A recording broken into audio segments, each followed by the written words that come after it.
everyone. My name is Kylie. And I'm Alicia. And we are your co-hosts of the Horseman's Hot Seat. The Horseman's Hot Seat is a segment at Horse Expo Canada where we get to hear a little bit more about the clinicians and trainers at the expo and what are the stories that brought them to where they are today. So today we're here with Kelcie Mills. We're so excited to have her. Kelcie, do you mind explaining for folks at home a little more about who you are and what is your mission in the horse industry? Yes, absolutely. I'm a full-time beginner rodeo coach. I have a rodeo academy in Kamloops, BC. My mission in the horse industry is a loaded question, ladies, that I could go on and on about. But ultimately, my mission in the horse industry is just to share the magic of horses and rodeo with anyone who's never been able to experience it. It's a very common occurrence for me for a mom to come to me and say, I've never been a part of horses. My husband's never been a part of horses, but I have an 8-year-old who's obsessed with spirit. She's wearing the knees of her jeans out, she's running around. And yes, and where do I even get started? And as you both know, getting into horses is a big investment. Hay is more, horses are more, bell boots are more, and in turn, so are lessons and training. And sometimes that's just not an option for people. Money, that investment of money to get into it. And I never want something like money to stop someone from following their passion or goal, which my accountant could say is my biggest downfall. But I have a rodeo program in Kamloops. So it's from April to September, and we do horsemanship and rodeo and mindset. And within that, which I love so much, I have a sponsorship program.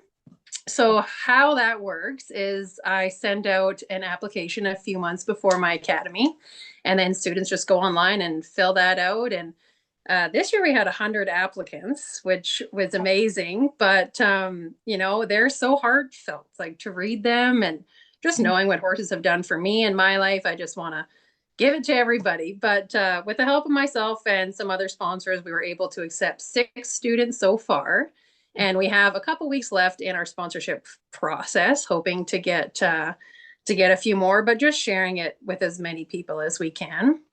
And then we're also creating a course right now, a kids online course for kids without horses. And the ultimate goal was just to be able to share as much of the magic as you can through a screen, which obviously isn't the same as being with a horse, and giving that away to hospitals and hospice, foster homes, anything like that. Yeah. And then for the rest of the world, just at a very affordable price so that people can really feel that. And as most of you probably know, I'm Doug Mills' youngest daughter, and I have 3 other siblings also very involved in the horse industry. And it's pretty special, but we all use my dad's program, I think, following the same mission, sharing the magic of horses. And to some, that's creating a rope horse that's magical when you send it back, or, helping someone achieve their goals from home, or everyone kind of has a different one, but all in all, sharing the magic. Yeah. Very cool. Yeah. To hear more about what you specifically do. Yeah. Like you said, I think we all kind of relate you to being Doug Mills' daughter, but seeing how you've taken that and gone off on your own mission, is very cool. Well, and it just resonates so strongly. I remember being the 8-year-old with the knee patches, that passion, and not always having the ability, the financial. Yes. Just like I wouldn't be where I am today if people hadn't been generous and given me opportunities in that way with sharing that heart. So just really doing that in You're welcome. Yeah. That's awesome. So Kelcie, that leads us to our next question.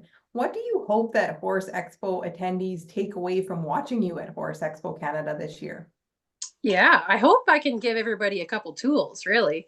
On Friday, we'll be doing horsemanship, and it is a junior rodeo clinic, but like I said, ultimately I teach beginners, so it's not just related to kids what I do, but we'll be doing body control and stopping and steering. And the fastest way to take someone's confidence away is when they can't stop or steer. So I use these exercises I'll be doing on Friday on my finished horses to tune them up, but also, of course, like all my lesson horses. So very effective. And then on Saturday, we'll be doing pole bending and how to create an automatic and easy to run pole horse. So in my program, 99% of the people ride my horses. This year so far, I have about 50 students and 20 head of horses to run that. And if you know me, when I tell you my amount of horses, it's usually 5 to 10 less than I actually have, but I don't like to I don't like to really know exactly how many I have, but when you're a beginner, like half of those students are beginners, and then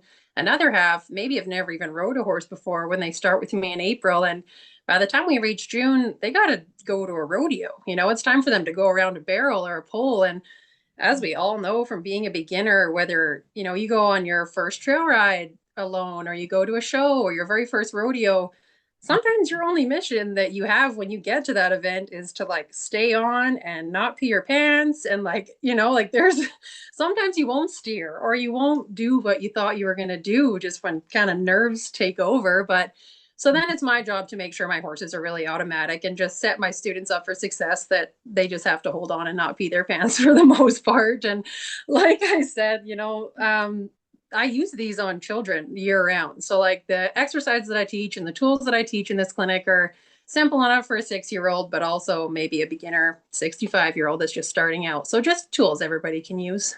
Yeah. Well, and it also sounds like building solid horses that'll take care of you too. Yeah. That's huge. I think of how many times, even in my own experience, when I was starting out, I'd ride anything I had access to, which often wasn't very well trained. And then difficult experiences where you've got a green horse and a green rider and all the enthusiasm, but you lose your confidence quickly if that's not nurtured and fostered in a safe way, which is, you know, that's amazing. As you're describing this process unfolding, I feel so excited for those young kids that are getting to ride your horses and get those good experiences. Oh yes, it's magical. I love it a lot.